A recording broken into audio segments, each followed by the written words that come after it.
Merci Monsieur le Président, mes chers collègues. L'accès à une alimentation à la fois saine, durable, de qualité et accessible à toutes et à tous est un objectif majeur, une priorité que nous portons collectivement. C'est le sens d'ailleurs de la décision prise par le Président lorsqu'il a constitué son exécutif territorial en créant pour la première fois, je crois, dans l'histoire d'Est Ensemble, une délégation chargée de la démocratie alimentaire. Cette priorité, elle découle de la conscience que nous partageons toutes et tous, j'en suis certain, que l'alimentation est à la confluence des enjeux majeurs de notre société d'aujourd'hui et plus encore de la société de demain. L'enjeu écologique, puisqu'à l'heure d'une crise écologique majeure, la façon de produire notre alimentation a un impact direct sur l'état de notre planète. L'enjeu sanitaire, puisque notre alimentation conditionne grandement notre santé. Ces dernières années, ces dernières décennies, nous avons pu constater que notre production alimentaire pouvait, lorsqu'elle allait dans un certain nombre de travers, nous confronter à des crises sanitaires majeures avec des conséquences dramatiques. L'enjeu social, puisque lorsque les inégalités explosent, nous ne sommes pas égaux, loin de là, face à l'alimentation et que le niveau social conditionne pour l'essentiel la qualité des produits que nous consommons. Et puis l'enjeu économique, puisque lorsque nous faisons face à une crise économique majeure et sans doute longue qui se dessine, lorsque l'inflation fait rage, l'accès à une alimentation suffisante et plus encore de qualité et durable se pose pour de plus en plus de nos concitoyens, et notamment dans les territoires populaires que sont la Seine-Saint-Denis et Est Ensemble. Nous en sommes convaincus, l'avènement d'une véritable démocratie alimentaire est une nécessité, mais ne pourra se concrétiser qu'à travers un changement culturel profond. Ce changement, il implique l'adoption dès le plus jeune âge de pratiques alimentaires favorables à la santé, au bien-être, soucieuses de la planète, de sa préservation et privilégiant le bien manger, auquel il est important d'être sensibilisé et éduqué. Pour remplir ces objectifs,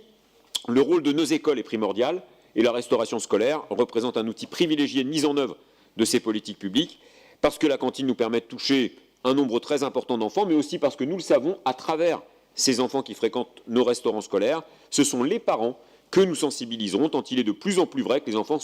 sont prescripteurs des comportements de consommation, y compris des adultes. Cet outil privilégié qu'est la restauration scolaire, il avait d'ailleurs été identifié par les citoyens comme un levier d'action important, pour ne pas dire prioritaire, puisque dans le cadre de la Convention citoyenne pour le climat, une proposition portait sur une offre de restauration scolaire renouvelée sur le territoire, plus saine, plus locale et associant davantage les parents. C'est donc à la fois pour promouvoir la démocratie alimentaire que nous appelons de nos vœux, pour répondre concrètement à la Convention citoyenne pour le climat, que je vous propose d'adopter cette charte pour une restauration scolaire durable, de qualité, accessible à tous les enfants. Dans la continuité de notre adhésion à la déclaration de Glasgow, au pacte de Milan, nous avions adopté cela il y a plusieurs mois maintenant lors d'un conseil de territoire, cette charte, qui est à la fois engageante et ambitieuse, inscrit notre volonté de faire de notre territoire un territoire exemplaire et innovant en matière de démocratie alimentaire. Elle servira également, nous l'espérons, de pierre angulaire à l'un des axes du plan alimentaire territorial que porte et que coordonne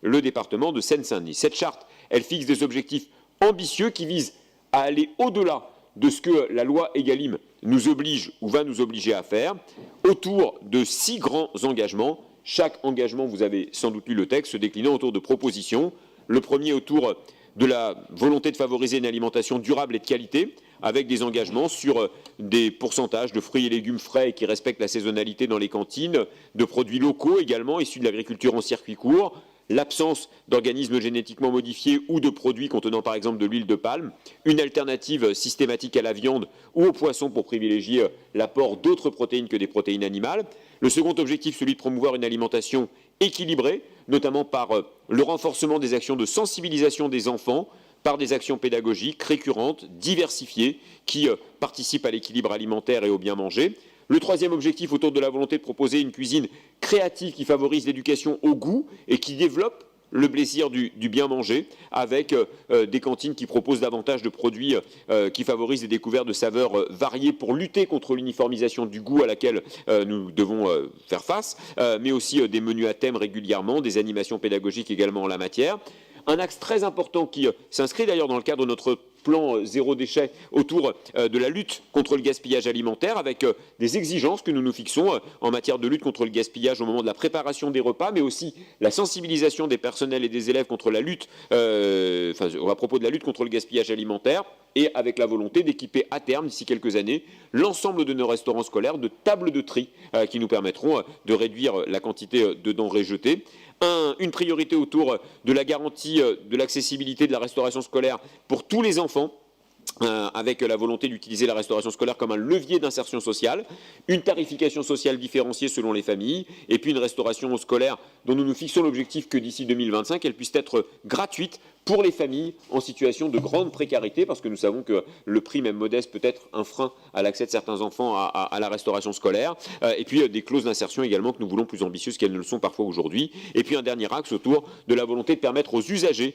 aux convives, d'exercer un regard citoyen sur la restauration scolaire, par l'association systématique des parents d'élèves, mais aussi en recueillant régulièrement le sentiment et l'avis des convives, notamment des enfants, quant à la qualité des repas. Cette charte, elle précise les engagements des villes signataires, qui sont détaillés dans une partie de la charte, et il appartiendra à chaque ville de définir le rythme de ses avancées en fonction de l'état dans lequel se trouve aujourd'hui sa restauration scolaire et de sa volonté d'avancer. Mais les objectifs de cette charte vont au-delà des exigences qui y figurent, puisque le but, c'est d'initier et de formaliser une collaboration renforcée entre nos 9 villes, avec l'objectif peut-être à terme de récupérer ensemble la mainmise sur la restauration scolaire. Certaines villes l'ont déjà, d'autres pas encore. Peut-être pourrions-nous avancer collectivement en cette matière. Pour l'ensemble de ces raisons, je vous invite donc, mes chers collègues, à approuver l'adoption de cette charte pour une restauration scolaire durable, de qualité et accessible à l'ensemble de nos enfants. Je vous remercie.